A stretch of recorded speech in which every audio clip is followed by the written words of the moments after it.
Burnout does not show up in the metrics until people start quitting.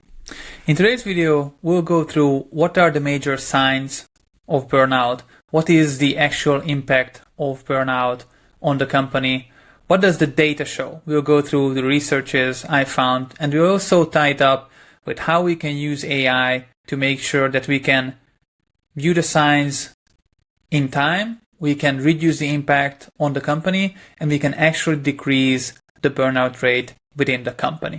So if this is your first time here, my name is Tomáš and I've been managing global projects for the past 10 years. I also manage people from over 17 different countries. And in these videos, I try to connect the dots between leadership, people management, and AI, and how we can use AI tools, AI prompt sets, and AI solutions to make it easier for managers to manage people and thus creating better leaders who can lead with empathy, and then the team can win. Okay, so let's jump in and let's look at what are the signs of burnout based on data. Okay, so these are the signs that leaders usually miss based on research. So the first one is going to be disengagement, right? So what does disengagement mean in this sense? Disengagement means that when employees, for example, during meetings or during presentations or during team activities, they are disengaged from others. They are separated, more introverted, usually on their own, even during lunch, even during meetings, not really connecting with other people just because of the lack of energy. Okay, so if you see disengagement within your team on one of your team members, it's usually going to be an early sign of burnout. The other one is late responses. Okay, we don't mean that if they respond to an email or an invite late for, once or twice. If it's a regular thing that they respond late, it's also going to signal a lack of energy, a little disengagement, as I said before, and then it's going to turn into late responses. And once it becomes a habit, you can already see the signs of burnout. Okay.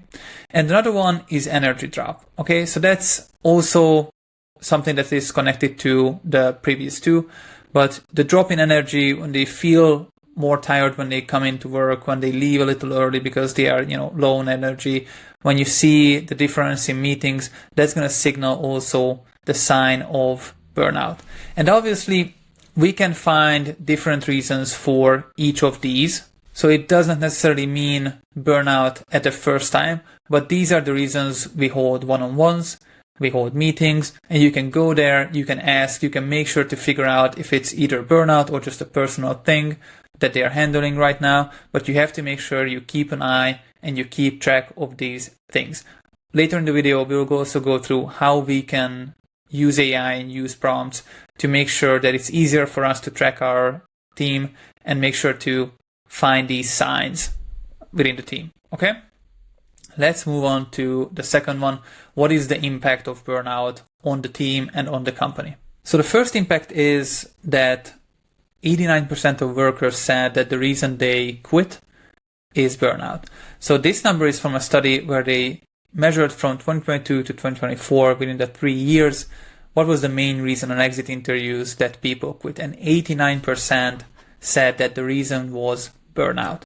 And I think this is a big sign of where we're going right now as a society, just basically decreasing our attention span, increasing the productivity that we need to do during work because of AI, because of technology. We just do it more and more and more and faster, and people just started to burn out. People feel left behind. People feel that every day they have to learn a new thing because there are a bunch of different AI tools and a bunch of different other things that just come out, and you have to make sure to keep track and use softwares, and it's just a lot on people, and they burn out way faster than before.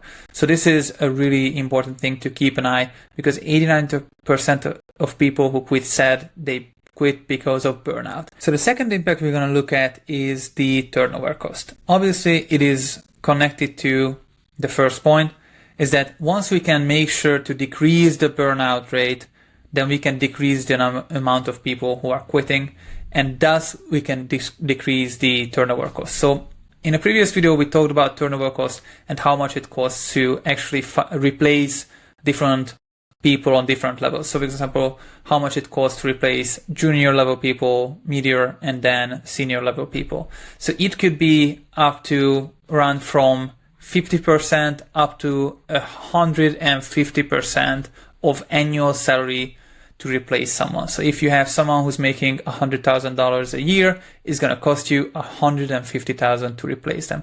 And by replacing, we mean when someone leaves with their knowledge, with their experience, from the time they left, you start looking for people, you start interviewing, you start onboarding, you start a trial period, and then they are at the same level as the person who left. So from that point until the point where they are at the same level, it's going to cost you 150% of their salary. Okay, so by making sure that we are looking at the signs that people are quitting, and then we are taking care of that, so we decrease the amount of people who quit because of burnout, we can actually decrease the turnover cost we have within the company. Okay, and then we have a lot of different impacts on the company that's going to cause internal problems. Okay, so obviously burnout is going to be a thing that's going to have the effect on other team members as well. Okay, so it's going to affect the productivity. If we have 1 or 2 or 3 team members who are burnt out, low on energy, not really engaged with the other team members, it's going to bring down the productivity. Okay, obviously they work in teams, they work together. If they have a joint task, it's going to be slower to do, so productivity going to decrease in the long term. Also, it's going to decrease and damage the culture. Okay, obviously people who are burned out with low energy, they're not going to be as social, they're not going to be with the same attitude as they should, matching the culture. It's just going to bring down the all in all feeling within the company. Okay, obviously it can harm the brand. Okay, let's take a salesperson as an example. If you have a sales executive who's burnt out and they have different client meetings, maybe they're not in the same energy, maybe they are not using the right techniques, and that's going to reflect on your company. Okay, I'm not saying that they would be, inappropriate or rude on a client meeting. I'm just saying if they're low on energy, not really precise, maybe late on meetings, late with emails, it's going to bring the brand a bad reputation through those sales reps. Okay, and then obviously, people who are burnt out, low on energy, so on and so on, they can do more errors, okay, from small ones to big ones, but these can bring errors that is just unnecessary. If we look at the signs and then handle it, and then we can decrease the number of errors as well, just as we can decrease the turnover cost. Okay, so now let's jump into how AI could help us improve and be better in detecting the signs and thus decreasing the impact we have through burnout. Let's look at how AI can help us detect the signs and thus control the energy of our team so we can actually perform better. Okay, so one of the things we would need to control is track excessive hours. Okay, so either you have a platform where people logging their hours because they're working remote, or we have our calendar that we can look at, or we have logged emails, or we have Slack messages, whatever it is. What you have to do is to make sure to track the amount of excessive hours they put in, either if it's really late after working hours or is just over the regular, let's say 40-hour limit a week. Okay, how can you do that? You can do that with AI several ways. Either you have a system that you use, for example, if you have company or employee management systems, you can do that. But if you don't, what is the easiest way? Let's just take an example, a regular company who does not have a fancy system that they can use. What can they actually do? What you can do is take your team member at the end of every week, screenshot their calendar, screenshot the emails they send, screenshot the Slack messages you send. You add that to ChatGPT, and then you can ask ChatGPT, please make sure to analyze this person's weekly output for me. Make sure to look at excessive hours, either overtime or excessive hourly schedules. And then you're going to check the output. And then you're going to look at what's the actual summary of it. And then you're going to save that summary to a document. You're going to do that week by week. And then you're going to put that document back to ChatGPT and ask it to summarize the last 4 weeks for you about that team member. Okay. Afterwards, emails, same thing. You put that into that same message, put that into that same conversation, and you ask it to summarize if there are any after hours emails. Okay. Also, since you have the emails, make sure to ask ChatGPT, if you can see any frustration in the emails, in the Slack messages, okay? You only have to do screenshots. You don't have to do copy and pasting or anything major on your own. You just have to screenshot and then drag it into ChatGPT.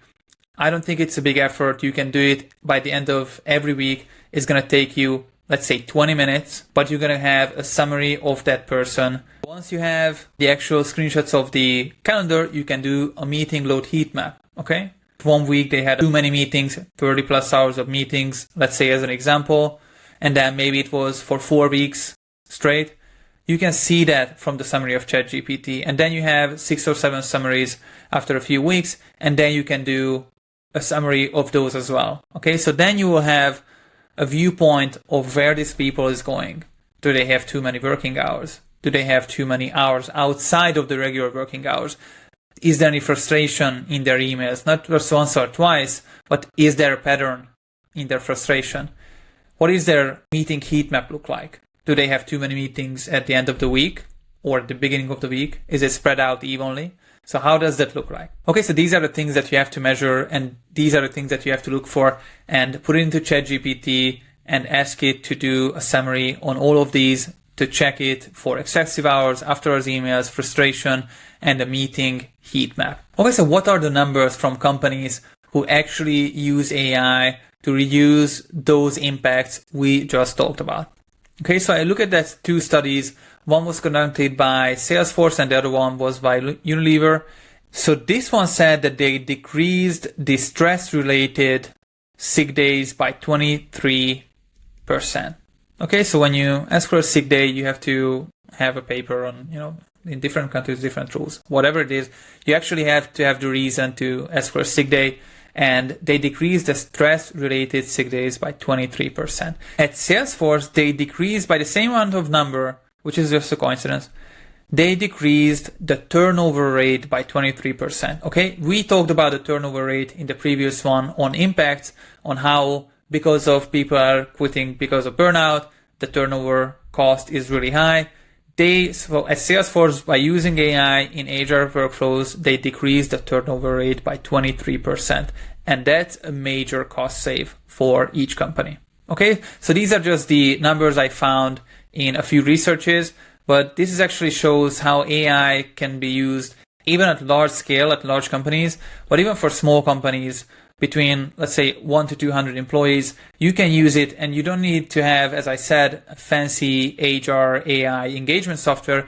You just have to make sure to do your screenshots, put into ChatGPT, ask it to do excessive hours, after hours email, frustration, meeting heat map, and then have a summary of that, save it in a document with a date, and then do this at the end of every week, and at the end of every month, you do the summary on those reports. So this is why we use AI as managers, okay? Because as managers, your job is to protect and nurture the energy of your team, okay? This is how you bring productivity, and this is how you win games. So if you want to make sure that you can spot burnout, you can handle one-on-ones, you can use AI tools the way you should in 2025 to be the best manager as possible, make sure to subscribe on the channel to see future videos.